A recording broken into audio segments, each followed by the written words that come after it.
تو یہ صورت حال ہے کہ پڑھنا پڑھانا تو جاتا ہی رہا. مطالعہ کرنا ایک دور تھا جب ایسا یعنی ایک کہانی بن کر رہ جائے گی کہ بھئی اچھا پہلے زمانے میں لوگ مطالعہ کرتے تھے مطالعہ بھی کرتے تھے, اچھا ایسا انہیں کتاب ہاتھ میں لے کے سب پڑھتے تھے. اس وقت تو حال ویسا ہی مطلب ہو رہا ہے, پڑھنا پڑھانا تقریباً نہ کے برابر.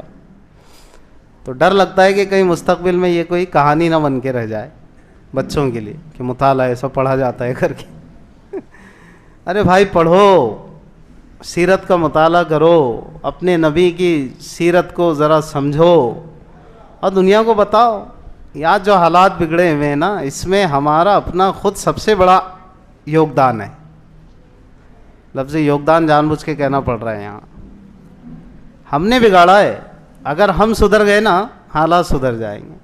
وہ کیوں سدھریں گے؟ اس لیے کہ اولاً تو اللہ کی مدد خالص مومنین کے ساتھ ہے, ڈپلیکیٹ لوگوں کے ساتھ اللہ کی مدد نہیں ہے, یہ لفظ یاد رکھیے گا. 2 نمبری لوگوں کے ساتھ اللہ کی مدد نہیں ہے, ڈپلیکیٹ لوگوں کے ساتھ اللہ کی مدد اوریجنل کے ساتھ ہے. اور ایسی ہے کہ بھلے ہی تم تھوڑے رہو, تم کو زیادہ پہ غلبہ دوں گا. وَكَم مِّن فِئَةٍ قَلِيلَةٍ غَلَبَتْ عَلَىٰ فِئَةٍ غَلَبَتْ فِئَةً كَثِيرًا, کہ کتنے چھوٹے گروہ اور جماعتیں حق پرست حق والی, یہ ناحق والی جماعتوں بھلے ہی وہ کثرت میں تھے ان پر غالب آئی.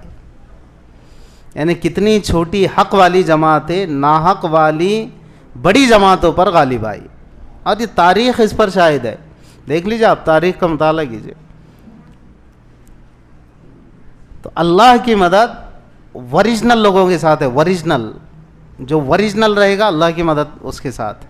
2 نمبری کے ساتھ اللہ کی مدد نہیں, ڈپلیکیٹ کے ساتھ اللہ کی مدد نہیں ہے, اللہ کی مدد ہے اوریجنل کے ساتھ.